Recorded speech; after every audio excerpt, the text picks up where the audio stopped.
Hey, hello guys, my name is proofSzilko, welcome back to my channel. So as I already mentioned, I changed my settings, and since many of you requested to post another video as soon as I change them, this is what we're going to do today. I have to tell you in advance that these changes are minor ones, so you don't have to expect something major in terms of the values, but these new settings are actually made a huge difference. If you follow my live streams, I think you already noticed that I managed to win so far in all of them, and with the new settings I also managed to beat my old record for the highest kill count chicken dinner. Before that it was 15, but I managed to increase it to 17. So my highest kill count now is 17 kills, and you see this round in the background now, as I will talk you through my updated settings. So the structure of the video will be the same. First I'm gonna talk about all the detailed settings, explaining every decision I made, and in the second part I will show my full settings together. And of course I would tag it with the timestamp, so in case you're just here to see my updated settings without any explanation, just click on the timestamp and you will see all my settings together. But those of you who want to listen to me explaining my decisions why I put my numbers on that specific value, just bear with me guys, and without any further ado, let's get started.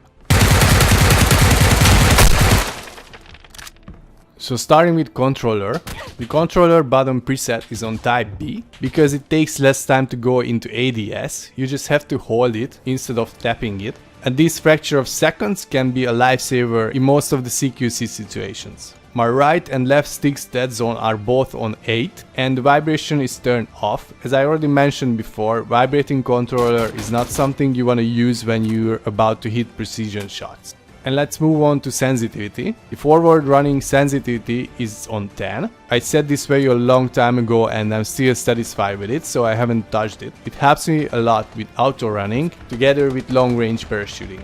The movement sensitivity is on 8 and the vertical multiplier is on 86. In my opinion, the vertical axis has to be a little bit slower, and based on your feedback I know that you also like the slower value on the vertical axis, so I recommend you to use this value, since if you want to aim your enemy's torso to its head you have to be more precise, and the lower value will help you with that.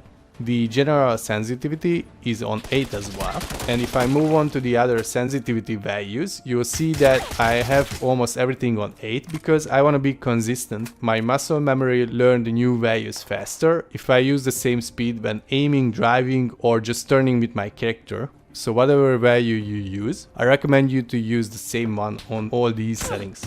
Aim acceleration is turned on and the rate is on 4. I got a lot of questions about aim acceleration. You asked me to help you with understanding it, so I try to do my best now. So aim acceleration can be pretty useful if your enemy is moving perpendicular to you, especially when they're in a vehicle, because if you want to track a moving vehicle, you have to have a faster aim. And in general my aim is not too fast. 8 is not a fast value in my opinion, but aim acceleration does help a lot. So in case of an enemy moving perpendicular to you in a vehicle, aim acceleration will help you to track the target. And last but not least in this category is over the shoulder aim sensitivity. It's also on 8 due to consistency. Alright, so moving on to ADS. The 1 time, 2 times and 3 times are all on 8. The 4 times, 6 times and 8 times are on 5. And the 15 times, as far as I know, is still bugged. After you exit your ADS for the first time, your aim will be much slower with the 15 times, so I put it on maximum and I'm gonna use this value until they fix this bug. Alright, so moving on to gameplay.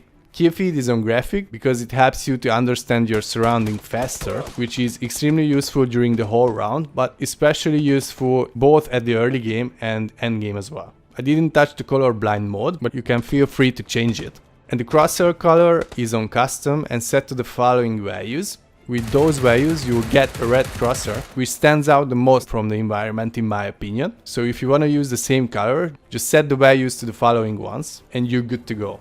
Since I have thousands of hours already in the game, I turn off the button hints, but if you're a beginner you should turn it on because it helps you to learn the game mechanics faster. The compass background is on because it helps me with the visibility and is pretty useful if I want to call out an enemy using the compass. Moving on to functionalities, the default firing mode of handguns, SMGs, ARs and DMRs are all on full auto. The auto reloading is turned off. The TPP aim camera position is set to the latest peak shoulder. It's really useful in CQC situations. And last but not least, the field of view is set to 103 because the increased FOV helps me a lot with spotting enemies. I play on a 55-inch screen, so it's pretty useful for me, but if you play on a smaller screen, I recommend you to turn the value down a little bit, because the higher the value is, the smaller the objects are in the middle.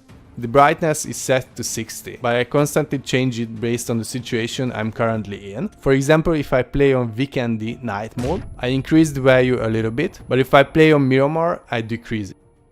Alright guys, so these were my settings. I will show them all together for those of you who clicked on the timestamp.